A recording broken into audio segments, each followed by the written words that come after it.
Greg and I have known each other for over 10 years. He is the founder of Homeboy Industries, which is the largest gang rehabilitation and reentry program in the world. And for over 30 years, Homeboy has been a beacon of hope in LA to provide training and support to formerly gang-involved and previously incarcerated people, allowing them to redirect their lives and become contributing members of our community. So tonight we welcome Father Greg, Homeboy's founder, and Brandon and Saul, two members of the Homeboy community. So without further ado, I'd like to introduce you to Brandon Washington.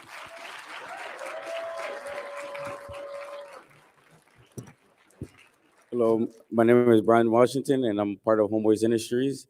And reason why I'm in Homeboys Industries is because I'm a gang affiliated, and I've been through so much, and I was busted for years and years. The only way and programs I found was Father G's Homeboys Industries, and I'm on my way to get my GED and stuff like that, so I can be a vet technician. So I'm trying to be good, and I love animals, so that's my only way. Instead of mind that would relax me, instead of going out there and find trouble and trying to just murder somebody and just So I'm trying to. Animals will help me out, a way for me to calm myself down, and they understand, so they know how they feel. And thank Father G and my friend right here. So thank you. Well, that was not very long. Just long.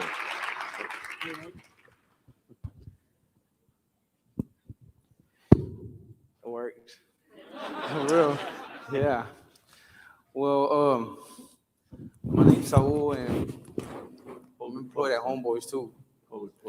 And to be honest, like most of my life, like I ain't really care about anything. Like me myself as a person really didn't like cared about my mom, brothers, sister, anything. And Father G, he helped me out, He gave me my first job. He actually I felt like the job he gave me was like so easy that it wasn't even a job. It was like cleaning, helping out, and I couldn't commit to something. So being so easy of a job, I couldn't even go because I was too lazy. Like my way of being was like, if I could do something fast and get money and like basically take my day and basically get a little meal, eat, I would have been straight. I wouldn't really mind. But what happened? Um, I happened to go to jail. I ain't really care in jail anyways, like about nothing too. Till I noticed I was gonna get out. Like I was gonna go home, and all those years in prison and juvenile hall didn't really mean nothing if I come back again. So once again, I went to Homeboys, and he employed me. And I feel like this time, I really understand what like Homeboys does for us. There are places that like even though you don't really have much, and you're struggling yourself, they'll help you out, and they'll like basically, um, like if you really like going through something, they wouldn't be like any other job and be like, you know what, like if you can't do the job, then can you leave? Because we need somebody willing to work. They're more like willing to help you out while you're at the job, and it actually helps you out. Like it takes more pressure away from you and your family and whatever necessities you got to do. And now that I'm here, to be honest, I ain't never spoke to nobody like in a crowd. It's the first time. I don't know.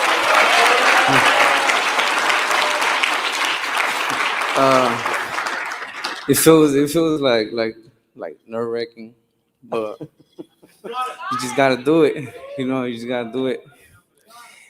And one thing I know that in life, you gotta push yourself. You gotta move your feet one at a time to get somewhere. So if you don't move your feet to do what you want in life, like education, whatever the case must be, trade. Like I myself is working on my GZ too. Um,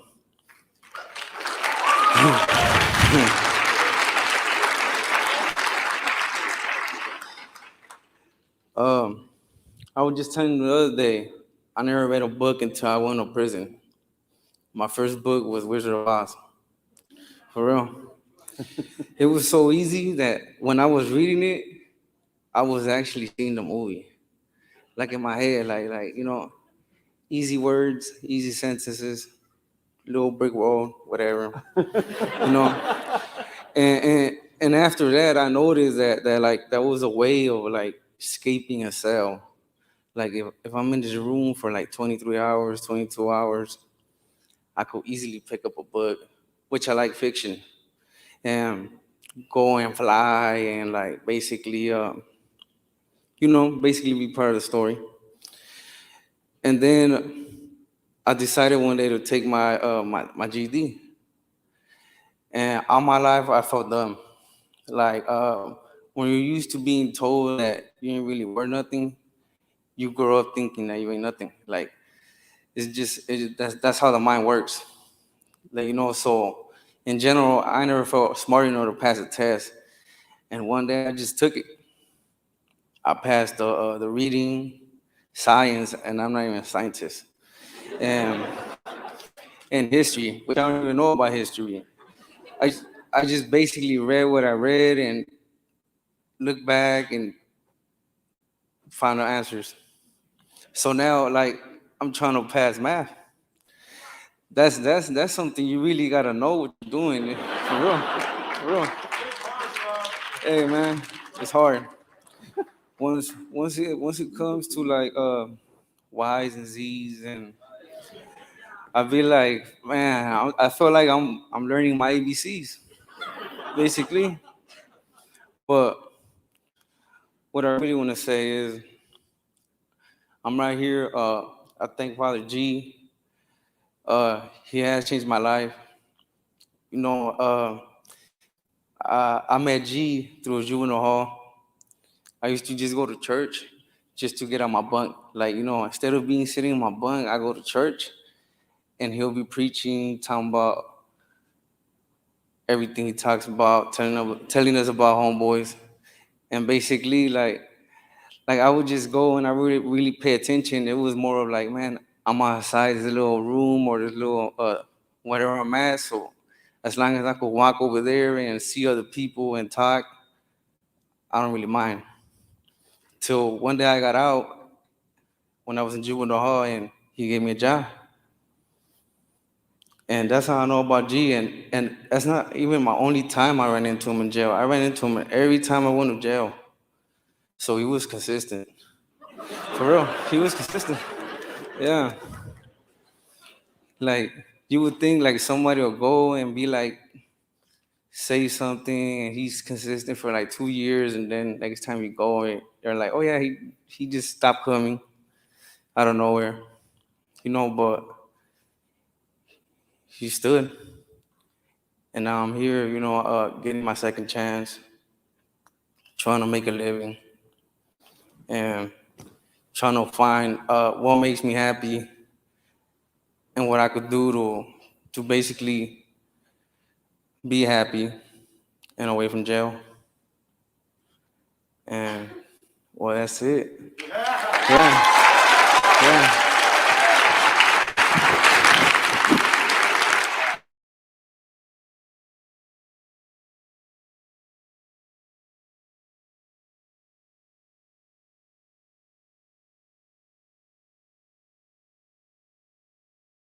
For one. Cállense. The loud ass homies behind me. So a great privilege to travel with these two fellows. They'd never been on the plane. Well, Brandon hadn't, and Saul had, but barely can remember it. So it was great to see the two of them panicked in the sky yesterday as we flew. So hello to Loretta Holstein, who maybe is watching. We love you, Loretta, and thank you for you and Bob for starting this amazing journey many years ago. So just to kind of give you the lay of the land, they were to speak for 7 minutes each, and then I was going to yak very briefly because I'm going to talk tomorrow, and then we were going to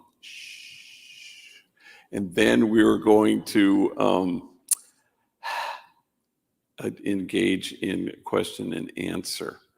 So, and I hope that you will have some questions, especially for these two fellas, so they can speak longer than they did. So it's the privilege of my life for all these 34, 37 years to know people like Saul and Brandon, and many thousands like them over all these decades. People like Hector, there was a homie named Hector who was like 16 years old, and he came into my office. I was looking at something on my desk, and I looked up, and I couldn't, I went, whoa, his whole face was rearranged, and I presumed that he had gotten into some fight with, some rivals. And I said, oh my God, what happened to you? And it's like he didn't even know what I was talking about. Then he said, oh, this. Yeah, well, my bike was teaching me how to fly. And the poet Jack Gilbert says, the pregnant heart is driven by hopes that are the wrong size for this world. So we all cherish and nurture hopes that are the wrong size for this world, which is what these days together are. And it is about hope. As Brian was calling all of you, you are examples of hope. And the poet writes, hope is the thing with feathers that perches in the soul, that sings the song without the words and never stops at all. And so it's about singing the song without the words and never stopping. And so the hope is that we will announce a message to the world. Maybe things could look differently. At Homeboy, we talk about hope has an address. And and we were always kind of a place of hope and a place of connection. And even going back to the time when I was pastor of Dolores Mission, the poorest parish in the city archdiocese of Los Angeles, nestled in the middle of 2 public housing projects. We had 8 gangs at war with each other, and I buried my first young person killed because of this sadness in 1988, and I buried my 253rd last week, a young man named Isaiah. Not all of them from that community, of course, but now Homeboy is quite large, and I get asked to do this, and I know a lot of gang members. So the first thing we did was we started a school, and then we started a jobs program, and then we started social enterprises. And the Homeboy Bakery was the very first place that we started, and that was in 1992. After the unrest in Los Angeles, after the Rodney King verdict was passed down, the whole city exploded. And every pocket of poverty ignited except the poorest pocket, Dolores Mission. And so the LA Times came to me and wanted to know why I thought that this didn't happen there. And I said, I don't know, well, maybe it's because we had 60 strategically hired rival gang members who had a reason to get up in the morning and a reason not to gangbang the night before. And a reason not to torch their own community. So this article appeared in the LA Times, and a movie producer named Ray Stark read this article, and he happened to have $500 million, and so he summoned me to his office, and he said, how should I spend my money? And I can see now that I greatly undershot my request, but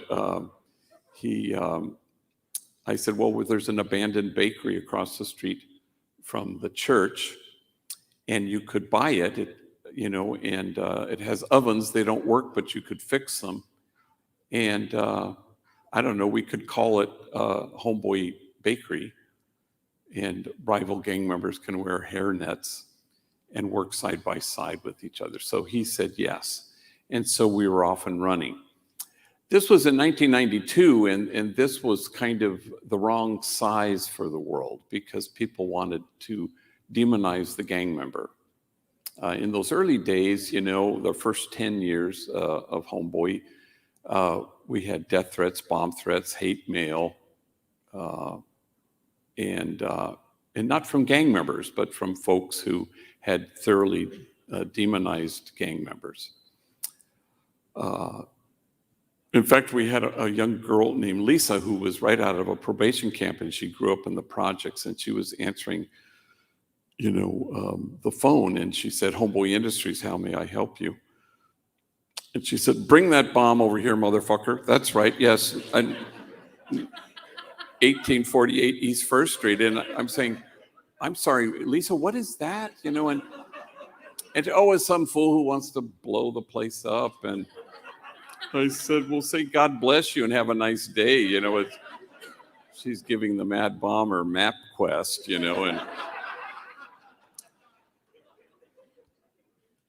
but in those early days, so that was hard to retrieve those images of hostility towards Homeboy Industries because we stood with gang members.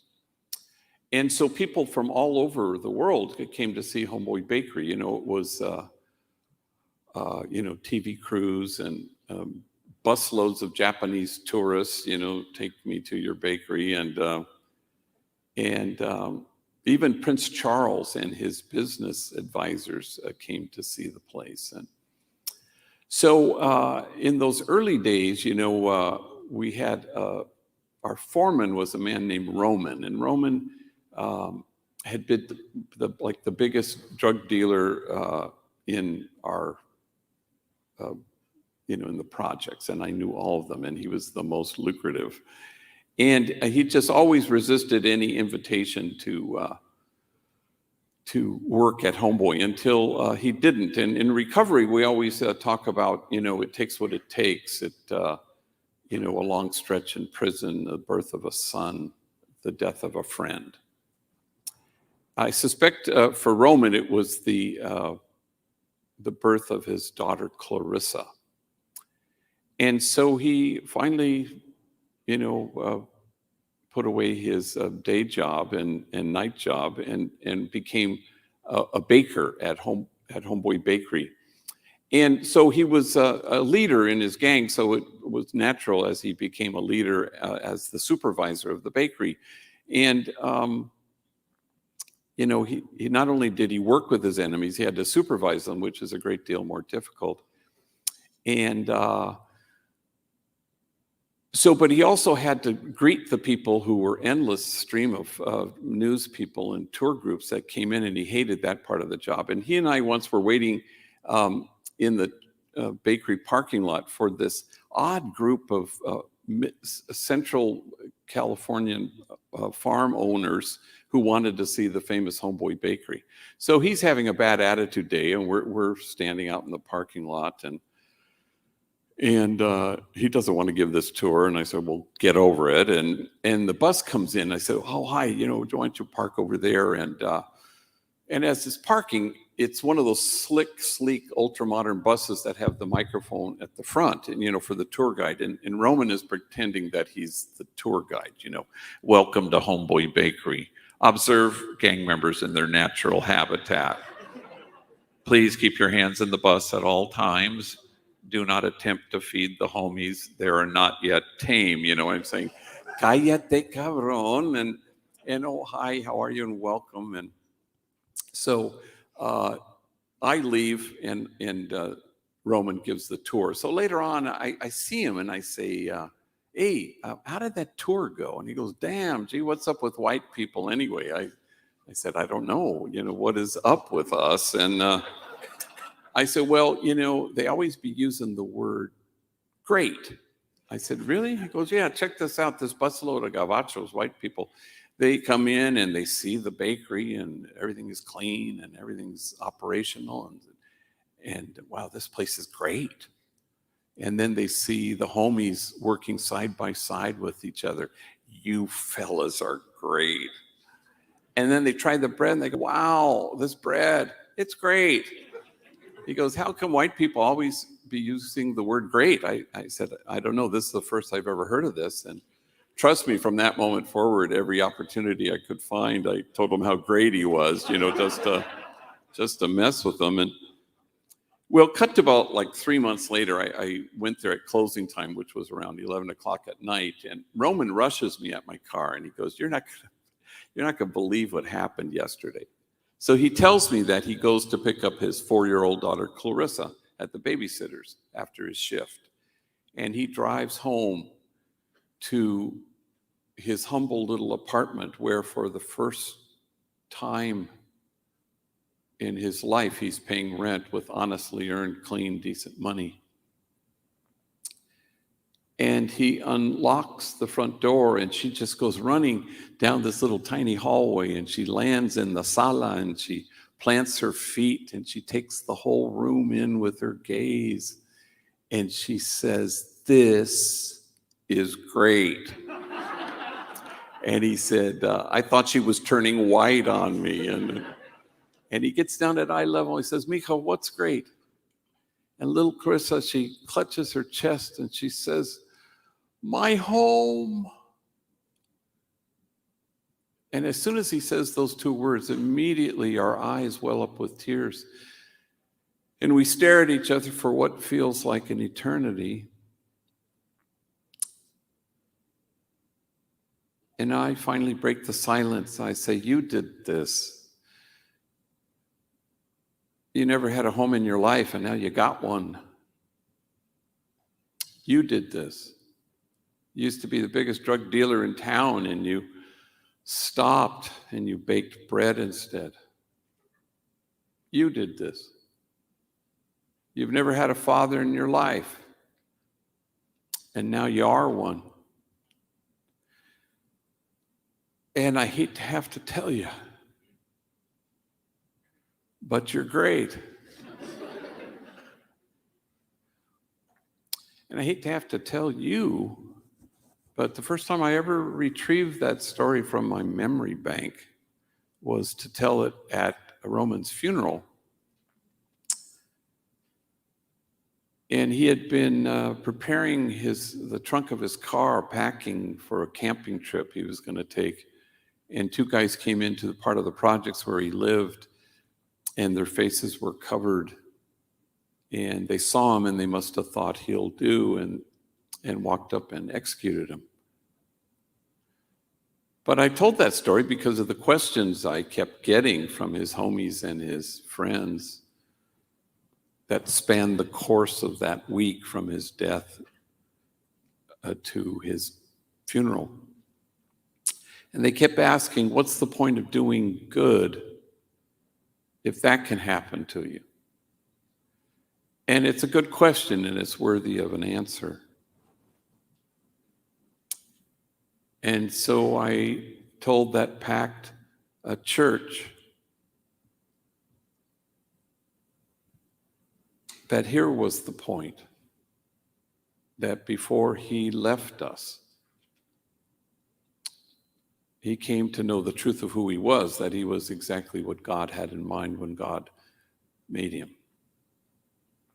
And so he became that truth. He inhabited that truth, and no bullet can pierce it. No 4 prison walls can keep it out, and death can't touch it because it's huge.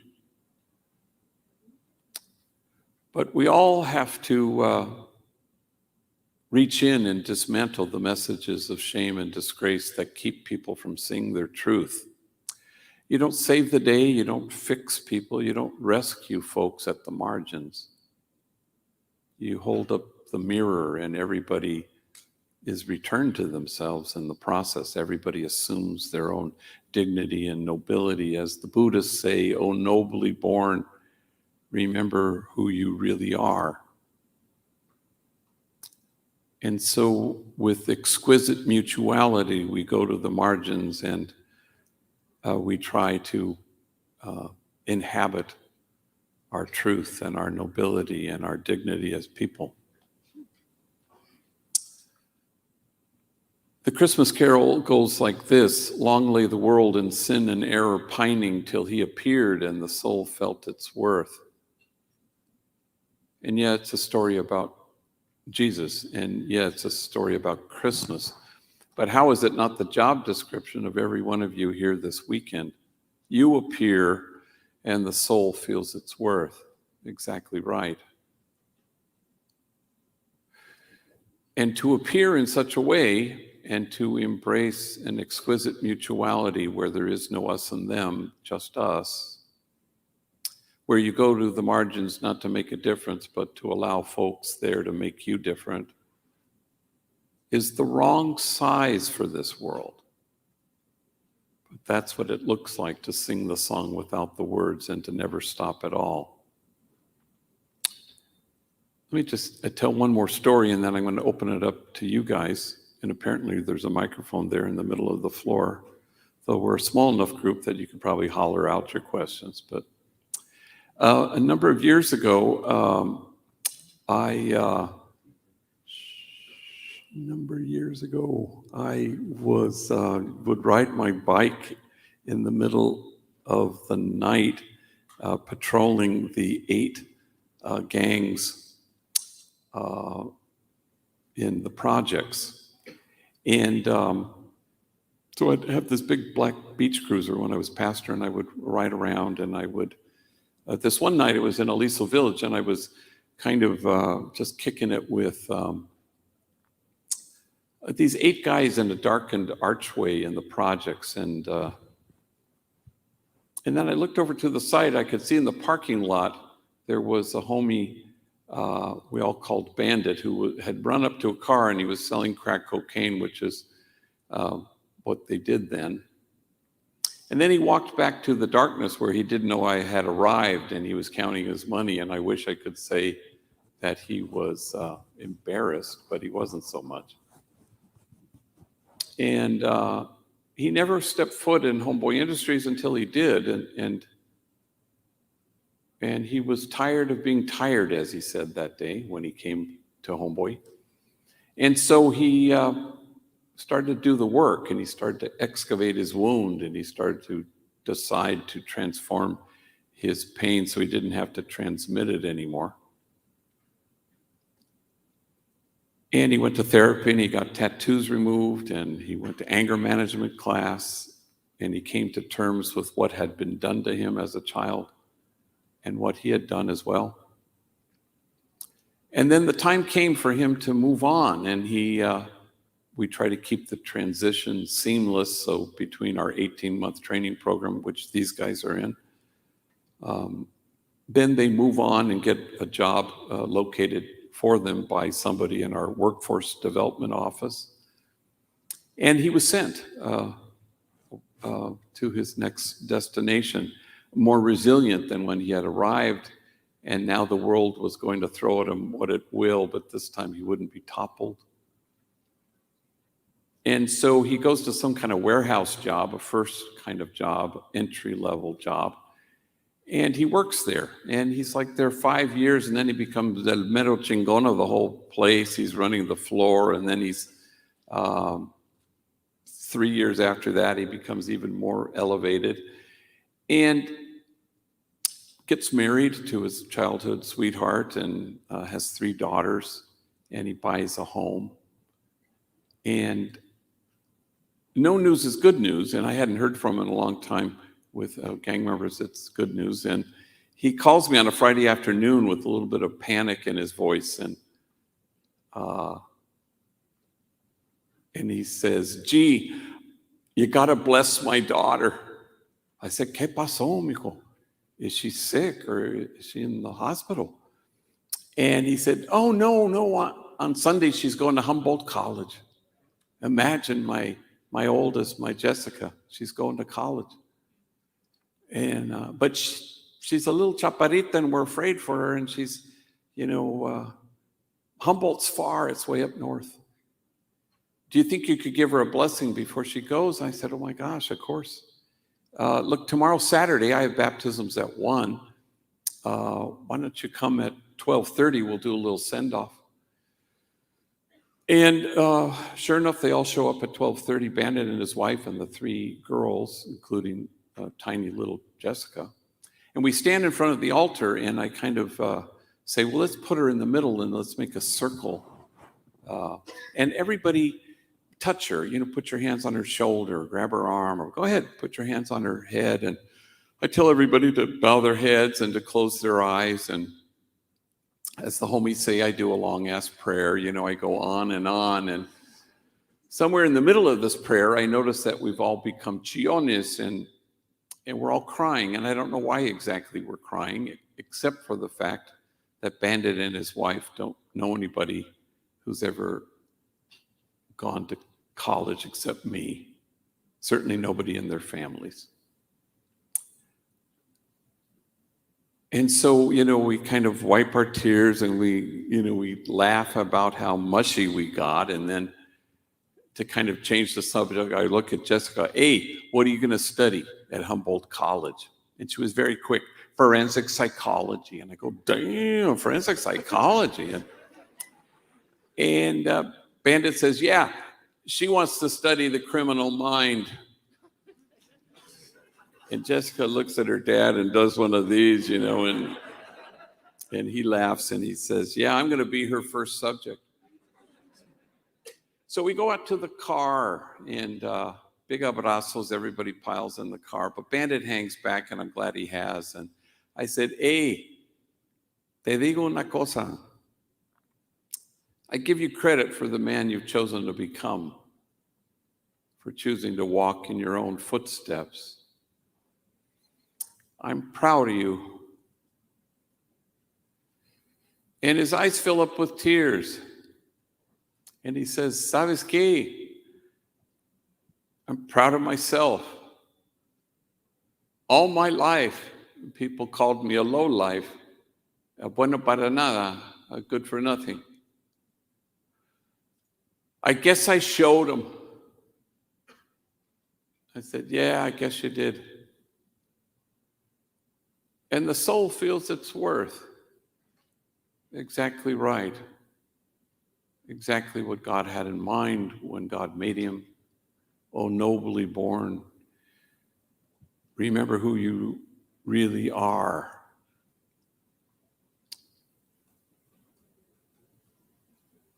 The pregnant heart is driven by hopes that are the wrong size for this world.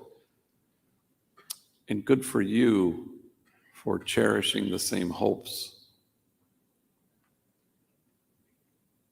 And that's what it looks like when you sing the song without the words. So I'd like to invite you to ask questions, especially of these two, because they shortchanged you in terms of time. And so I don't know. I don't think you have to come with them. Yeah, go like that. That's what I think. Yeah, just yell it out and I'll direct it. So first, I have a lot of respect for you guys. Thank you. Come with me. Thanks. Of course. I have a lot of respect for you guys for sharing your stories, and I really appreciate it.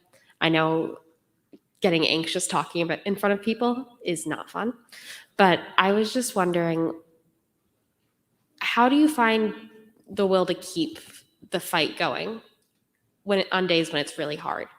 Because obviously you've accomplished so much. I'm just wondering, what power is that?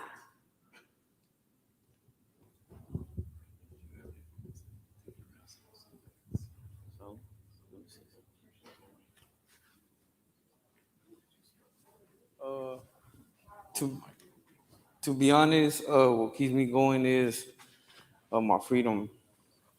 I never really cared about my freedom in my life till I did like 9 years straight in prison.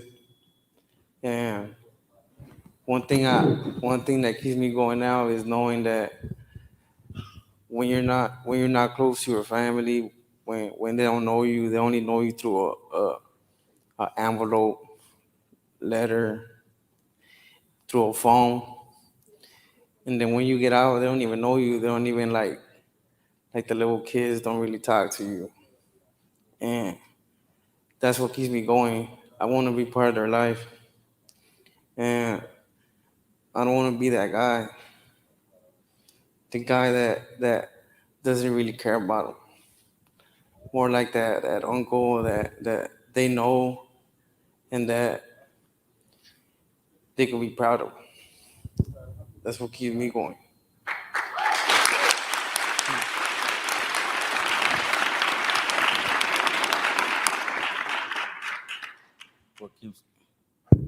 What keeps me going is, I mean, I have a daughter, and I always get busted, and she would always say, "Where's Daddy?" and stuff like that. So, I mean, not only letters, pictures, like Homeboy said, mails, everything. And now since I'm out, blessing. It's a blessing, and Father G is the greatest person in the world for having me out here and having a speech. That way, I can make myself feel better, and that way, I don't feel like I'm nobody, or a low life like that. And I'm happy to be here. Thank you.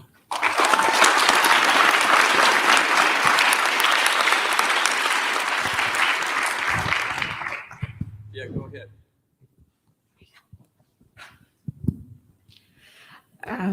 I really enjoyed what you had to say about holding up the mirror to help people who are on the margins, because sometimes it's easy to get this mindset that you're saving people, but that was a really insightful idea or metaphor of helping people see who they really are.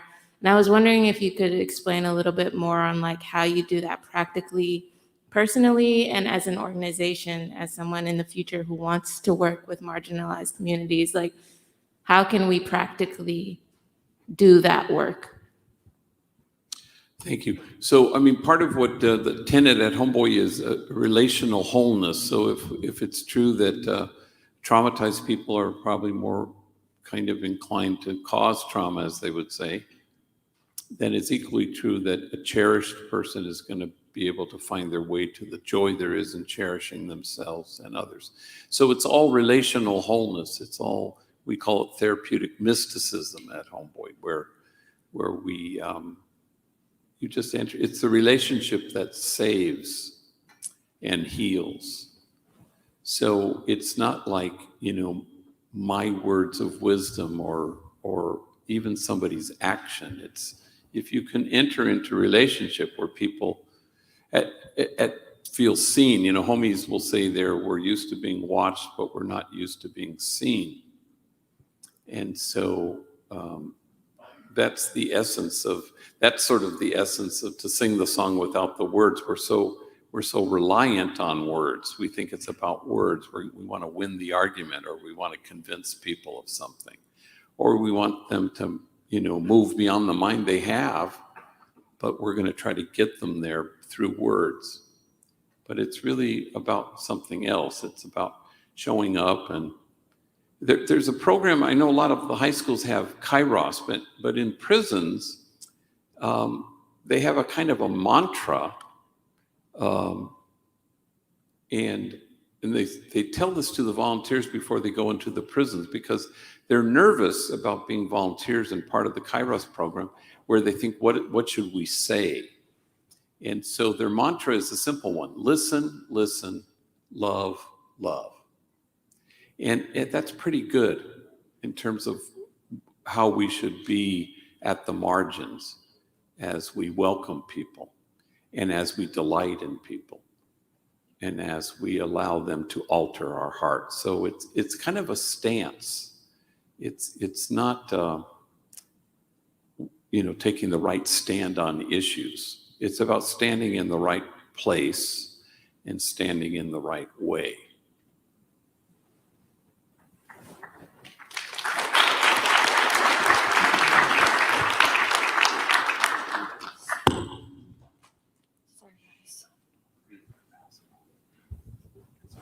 All right. How old were you two when you joined your gangs, and why did you join?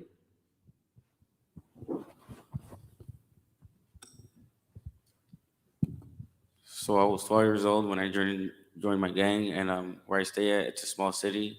So I mean, we have enemies throughout the blocks, at blocks after blocks after blocks. So I mean, it was just small. We were just where it's ghetto. So I mean, we just decided to just join the gang and just trying to get money or, or just go out and rob people and stuff like that. And yeah, I was 12 years old, and just doing time behind bars is, I mean, and like you said, ain't nothing, And what hurts me is just my daughter, pictures, how old is she, and stuff like that. Uh, I really never felt like I joined a gang. It was more like just embrace my family. Like for example, when I was growing up, my dad he wasn't around, and my mom she was working like basically like a savage or a slave. Like just to pay bills, and it gave us enough time to go to the streets and like play soccer, basketball, anything we wanted to. And that's how it was when we were young. But then like we started getting old. I remember it was like fourth grade or fifth grade when we knew. Oh, you know what? It was fifth grade. We were gonna go to what is it? Middle school, and that's when everybody started picking sides. Like in a way of picking sides means like everybody else started like separating into groups. Like where you live defines who you are in general. So like other people started like getting other gangs, and it wasn't even like getting in because of getting in. It was more like just embracing who they was and just do the usual thing. But I became a gang member when I remember one day they called me outside just to like hang out, but I didn't know I was gonna get jumped in. And I came outside just like not thinking much. And I still remember this, like my friend was taking out his earrings and his jewelry, and I didn't even realize what was going on till they just jumped me. And at first I felt like betrayed, but it wasn't even more betrayed. It was more like why didn't you guys tell me? But they were all like, man, you always been from the hood. And I was like, you're not lying. So that's what happened. Ever since then, like I couldn't go places I wanted to no more. It was more like just stay in my block, on my whole little border or whatever, and just dedicate myself to like try to make some type of money. That's about it.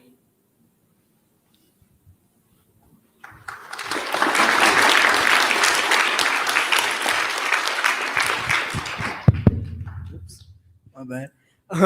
And this is a question for both of you as well. What influenced you to join or to go to Homeboy Industries?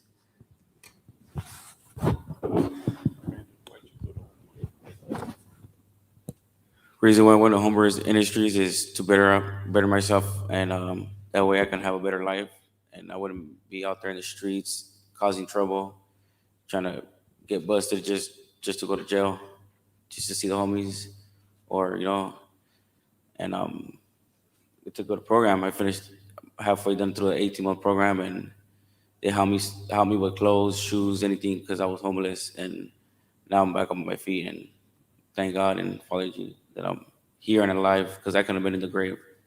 So yeah.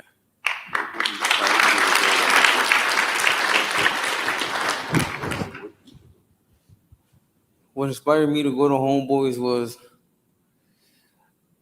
basically like his commitment to help. Like like I've been hired 3 times from him basically, and I really never took it serious till like I started noticing he does help. If you need help, he'll help you. But sometimes, like they say, like you could take a horse to the water, but you can't make him drink water. So he would employ me, but I wouldn't really like take it serious towards this last time around.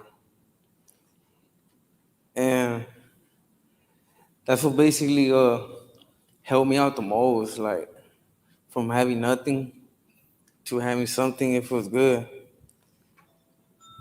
So that's inspirational, for real. How about one last question?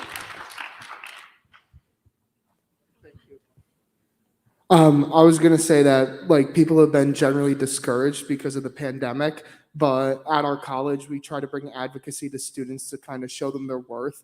But many college students today can't even take a compliment and kind of shut down instead of feeling worthy or like that they could accept love. So my question is for the three of you, like how do you all accept love and how do you think we could learn to embrace our value better?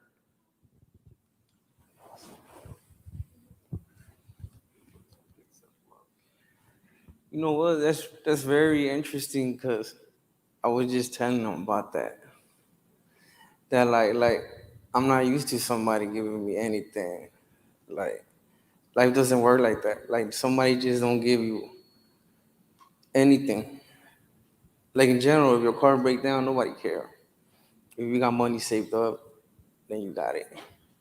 You know, but like the type of love that we get from homeboys, like what they provide for us is like mind blowing. And I still feel like it ain't real, but like it has paid off, man, trying to just do better. And it's still hard to take love. Like for not being loved forever and to not feel love, then it's confusing.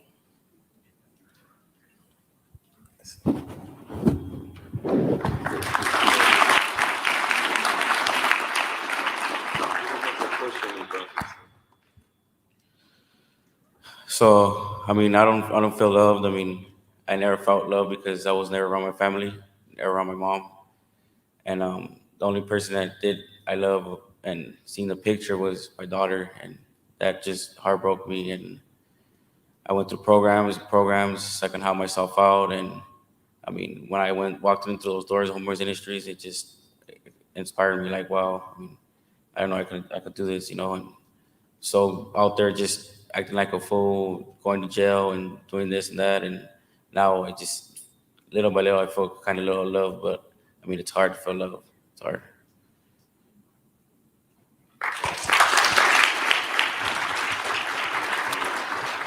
Yeah, I think that the essence of ministry is being able to receive people. And I had a homie in Houston who was working with gang members in the streets of Houston. And after a talk, he came up to me and he said, how do you reach them? Meaning gang members. And I found myself saying, well, you know, for starters, stop trying to reach them. Can you be reached by them? And it's part of our practice, I think, is to enter fully into relationship with people because it's what Jesus did. And it's part of our practice to allow your hearts to be changed. And it's part of our practice to receive people and allow yourself to be reached. So it's a decision you make, and you choose it every day with every breath that you take. Thank you all very much.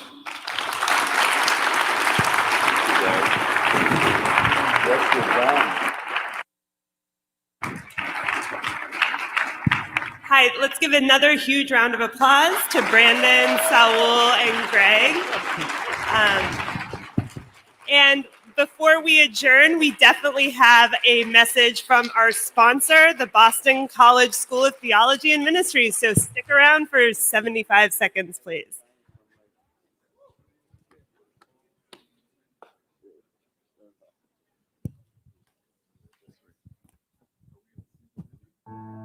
Coming to the School of Theology and Ministry is an invitation to be part of something more. Are you ready and equipped to be challenged in your faith, in your spirituality, in just you as a human being? Our approach to formation and our approach to all that we do is fundamentally rooted in this idea of the magis, of the more.